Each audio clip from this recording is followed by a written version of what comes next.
దీక్ష ధరించి ఈ దేశాన్ని రక్షించమని, లోకాన్ని రక్షించమని, మన ధర్మాన్ని రక్షించమని పార్వతీ పరమేశ్వరులు కోరుకోవడం కోసం ఈ కంకణం కట్టుకున్నాం. స్వామికి కంకణం కట్టారు. ఇప్పుడు నేను మిమ్మల్ని అందరినీ రక్షిస్తాను, ఆయన కంకణం కట్టుకున్నాడు.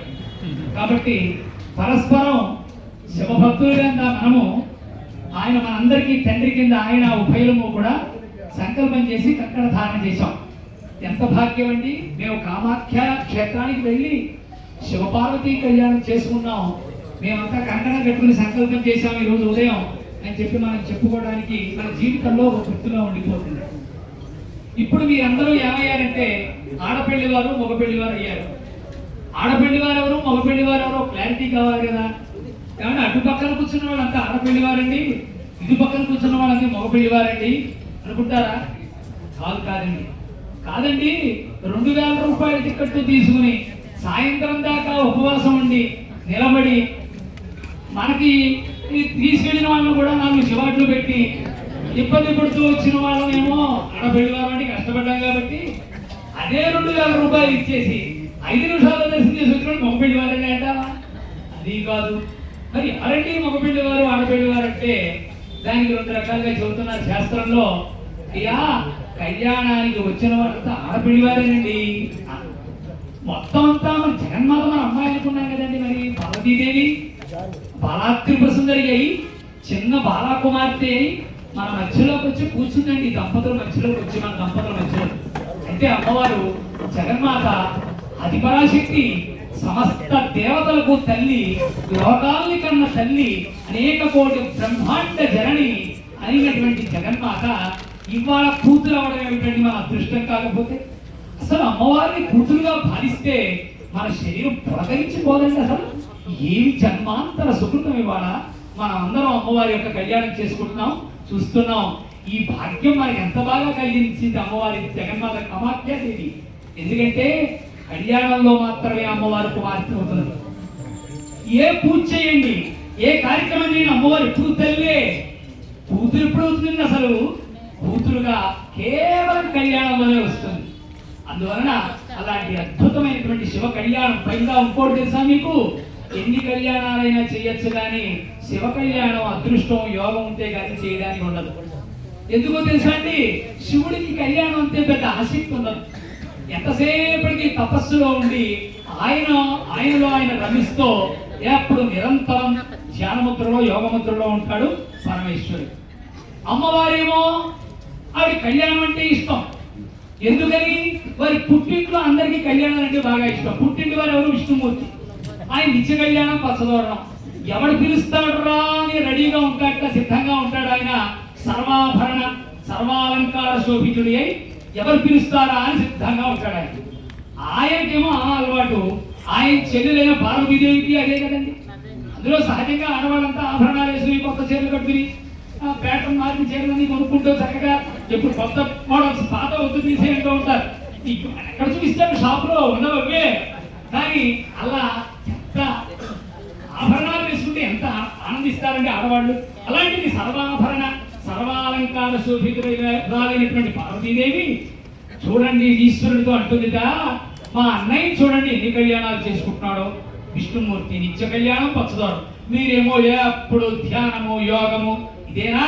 ఎప్పుడు పంచామృతాలు, ఆవు పాలు, ఆవు పేరు, జిడ్డు, తడి, ఏ మట్టితో శివలింగాలు, ఈ గోలంతా ఏమిటండి? మనం కూడా చక్కగా మా అన్నయ్య లాగా మనం కూడా కళ్యాణం చేసుకుందాం. ఇవాళ కామాఖ్య వచ్చారు కష్టపడి, చాలా ప్రయాణం చేసి 50 గంటలు.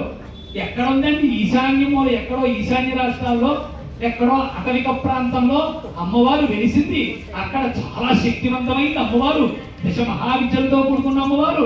అలాంటి అమ్మవారి దగ్గరికి ఎంత కష్టపడి, ఏదో ఫ్లైట్ లో వచ్చామనే పేరే కానీ 1 స్టాప్ ఫ్లైట్ అయితే ట్రైన్ తో సమానం అయిపోయింది. అది కూడా ఇప్పుడు పొద్దున్న 8కి వచ్చారు, ఉపయోగం ఉందండి ఇంకా. కాబట్టి చక్కగా అక్కడైతే చక్కగా సమోసాలు, టీలు వస్తూ ఉంటాయి, ఇక్కడే ఉండవు. ఎయిర్పోర్ట్ లో ఏమి దొరకవు. కాబట్టి అలా అంత కష్టపడి వచ్చినటువంటి వీళ్ళందరికీ కూడా అదృష్టాన్ని, యోగాన్ని మనం కలిగిద్దాం. మీరు ఈ తపస్సు ఆఫ్ చేయండి, మీరు కూడా కళ్యాణమూర్తులుగా తయారవ్వండి అని శివుణ్ణి అమ్మ ప్రేరేపిస్తుందిట. అంత యోగముద్రలో ఉన్నటువంటి తనలో తను రమిస్తున్నటువంటి పరమేశ్వరుడు కూడా పార్వతీదేవి చెబితే ఆ తపస్సు ఆపేసి ఆయన కూడా చక్కగా సర్వాలంకార శోభితుడి అయి ఈ కామాఖ్యా నగరం గౌహతి పట్టణానికి మనందరినీ ఉద్ధరించడం కోసం ఆయన సాయంత్రం ప్రదోషకాల వేళ శివ తాండవం చేస్తున్న శివ ఆనంద తాండవ వేళ కైలాసం నుంచి పార్వతీ సమేతుడై దిగి వచ్చి ఇవాళ కళ్యాణం చేసుకుని ఆ కళ్యాణాన్ని మనందరికీ ఆ పుణ్యాన్ని పంచిపెట్టడం కోసం వచ్చాడు పరమాత్మ శ్రీ పార్వతీ పరమేశ్వరుడు. ఇవాళ అందువల్ల మీరంతా కూడా జగన్మాత యొక్క తల్లి తండ్రి స్థానంలో ఉన్నారు. అందువల్ల మీరంతా ఆడపిల్లివారి, అటు కూర్చున్న వాళ్ళు, ఇటు కూర్చున్న అందరూ ఆడపిల్లివారి. మరి మగపిల్లివారు ఎవరండి అంటే కేవలం బ్రాహ్మణులు మాత్రమే, అంటే వేద పండితులు మాత్రమే మగపిల్లివారు. ఆ రోజు కూడా సప్త ఋషులు తీసుకొచ్చారు కదండి, ఋషి స్థానంలో ఉన్నారు కాబట్టి మధ్యవర్తులుగా ఉండి మగపిల్లి వారితో మరి ఆయన ఎవరు లేరు అంతే కదండి. ఓ తల్లి లేదు, అలాగే తాతగారు లేడు, మాతా నాస్తి పితా నాస్తి నాస్తి బంధు సహోదర. ఎంతసేపటికి నా మాతాను దృష్ట్వా న సహోదరాశ్చ నచ వంశవృక్షో నచ గోత్ర బంధు రహో కులం వ్యాకులమేవ తస్య.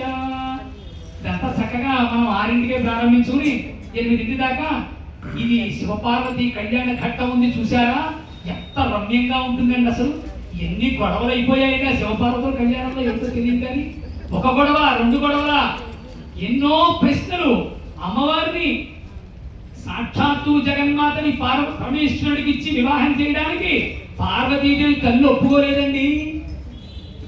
ఏమిటి, ఎలా ఒప్పుకుంటుంది అంటే ఆడబిడ్డల కన్న తల్లి ఆడబిడ్డని ఇచ్చి పెళ్లి చెయ్యాలంటే అల్లుడి యొక్క క్వాలిటీస్ ఎన్ని పరిశీలించి పరిశోధించి ఎన్నో చూస్తే గాని నీ ఆడపిల్లని ఇవ్వకమ్మా. ఇది ఎవరికి బాధ్యత? తండ్రికి కాదండి, తల్లికి ఇచ్చారు బాధ్యత. శాస్త్రంలో పార్వతీదేవి తల్లిగా ఇచ్చింది, సమాజానికి మంచి మెసేజ్ ఇచ్చింది. ఈ కథ చెప్పుకుందాం అనుకున్నాం. వాడు వచ్చేటప్పటికే అందరూ 8 వచ్చారు పాపం, ఏమీ లేకుండా. అయినప్పటికీ కూడా పరమేశ్వరుడు గురించి 2 మాటలు చెప్పుకోకుండా, ఆ గొడవ ఏం జరిగిందో కొద్దిగా అయినా తెలుసుకోకుండా, మనకి ఎలాగో ఎంత తొందరగా చేసుకుందామన్నా 10:30 అవుతుంది. ఇక్కడ అర్ధరాత్రి పూజ ఎక్కువ ముఖ్యంగా. రాత్రి ఎంత లేట్ అయితే అంత అమ్మవారు సంతోషిస్తుంది. కాబట్టి అలా అని నిన్నటి మళ్ళీ ఆలస్యం చేయమంటూనే ఉంటాం, జరుగుతూనే ఉంటుంది కొన్ని. కాబట్టి ఇవాళ ఇంకొక చిన్న మాట చెప్పేసి ముందుకు వెళ్ళిపోదాం. మీరు 9:15 కల్లా ఇంకొక 1/2 గంటలో అక్కడ పలహారాలు ప్రారంభిస్తారండి. ఇక్కడ కళ్యాణం జరుగుతూ ఉండగానే మీరు అక్కడ కూర్చున్న వాళ్ళు కొద్దిగా దగ్గరగా ఉన్న వాళ్ళు పలహారం చేసి వస్తూ ఉంటే నెక్స్ట్ ఇంకో బ్యాచ్ పెడుతూ ఉంటారు. 2 ప్రయోజనాలు ఏమిటంటే మనందరికీ బాగా పొద్దుపోకుండా ముందు పలహారాలు అయిపోతే బాగుంటుందని ఒకటి, షుగర్ పేషెంట్ ఎవరైనా ఉంటే వాళ్ళకి ఇబ్బంది లేకుండా ఉంటుందని ఒకటి, 3వది ఏంటంటే బజ్జీలు చల్లారిపోకుండా వీళ్ళకి అసలు పాయింట్ అది. శివపార్వతీ కళ్యాణ ఘట్టంలో ఇప్పుడు పార్వతీదేవిని మీరు అమ్మాయిగా భావించారు కాబట్టి అల్లుడు కావాలని అందరికీ, పరమేశ్వరుడు కావాలి. ఎవరు తీసుకొస్తారండి? ఇక్కడేమో కామాఖ్య అమ్మవారు ఉంది, ఎక్కడో నది మధ్యలో బ్రహ్మపుత్ర నది మధ్యలో దూరంగా పరమేశ్వరుడు ఉన్నాడు. ఆయన తీసుకురావాలా మగపెళ్లి గారిని? ఎవరు సంధానం చేస్తారు మధ్యలో వెళ్ళి?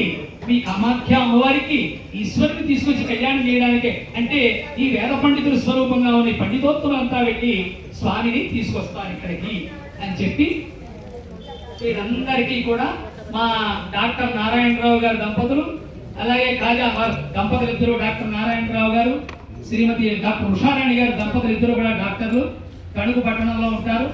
మాకు గత 25 సంవత్సరాల నుంచి నేను ఏ సంకల్పం చేసినా సరే వాళ్ళు ముందు ఉండి పూర్ణాహుతి నాడు వచ్చి, అంటే డాక్టర్లు కదా ఆయన చాలా చూడండి, మన చాలా కష్టంగా ఉన్న కేసులన్నీ కూడా చేస్తూ ఉంటారు. ఎంతో మందికి ప్రాణదానం చేశారు, క్రిటికల్ కేర్ ఏదో ఉంటారు. అలాంటి వాటిలో ఆయన సిద్ధహస్తులు, ఆయన హస్తవాసి ఎంతో మందికి ప్రాణాన్ని నిలబెట్టాడో మహానుభావుడైన నారాయణరావు గారు. వారి దంపతులు చక్కగా ఎంతో మాకు భక్తి పనులు, పైగా వారి కుటుంబం అంతా డాక్టర్లు, వాళ్ళ మామగారు, వాళ్ళ బావమరులు అందరూ కుటుంబం అంతా వాళ్ళ కుటుంబంలో సుమారుగా 50-60 మంది డాక్టర్లు ఉన్న కుటుంబం.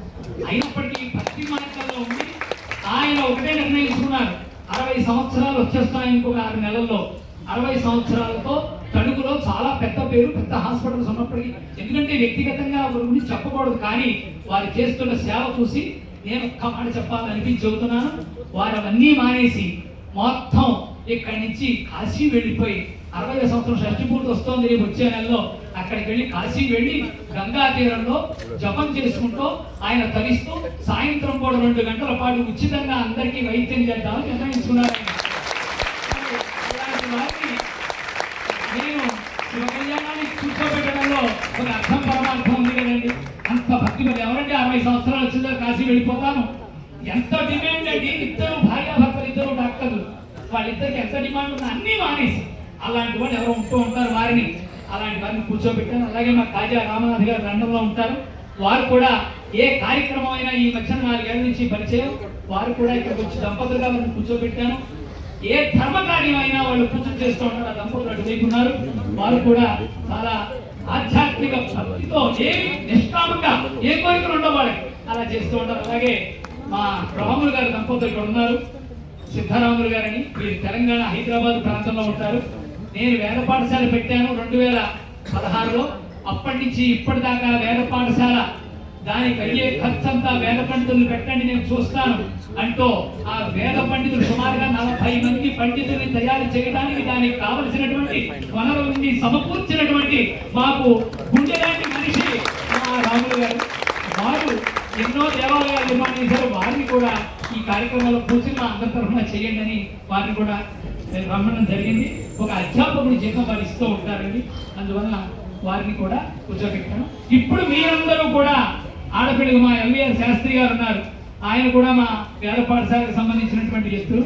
అలాగే ఇక్కడ ఉన్నారు, ఆయన కూడా చాలా ఫ్యాక్టరీలు ఉన్నాయి మా వేద పాఠశాలకు. వారు కూడా కించిత్ వారి సహాయం కూడా చేస్తూ ఉంటారు. అలాగే మా సత్యనారాయణ గారు, లావణ్య గారు అయ్యా, వారు కూడా కాశీలో పరిచయం అయ్యారు మాకు. అప్పటి నుంచి కూడా ప్రతి కార్యక్రమంలో ఒకసారి ఆధ్యాత్మికవేత్తలు.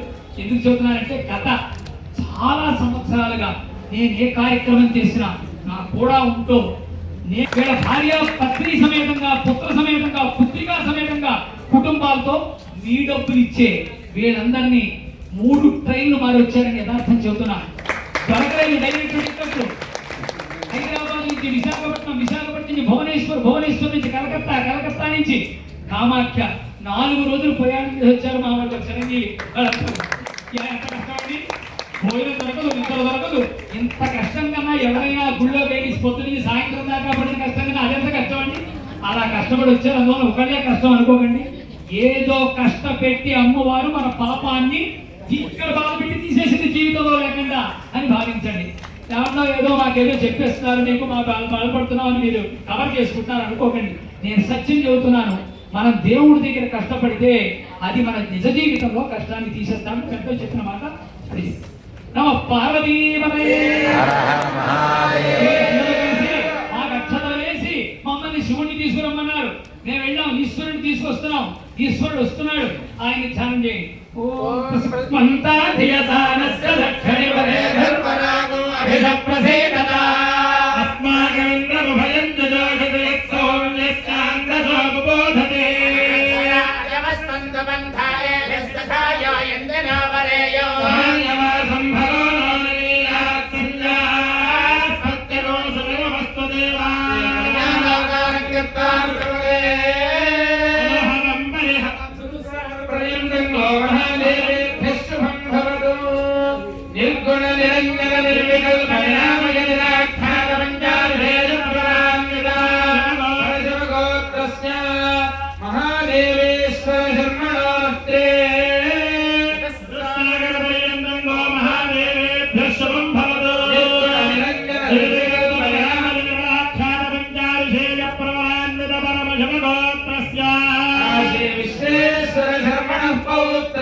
ఇక్కడికి వస్తున్నాడు ఆయన.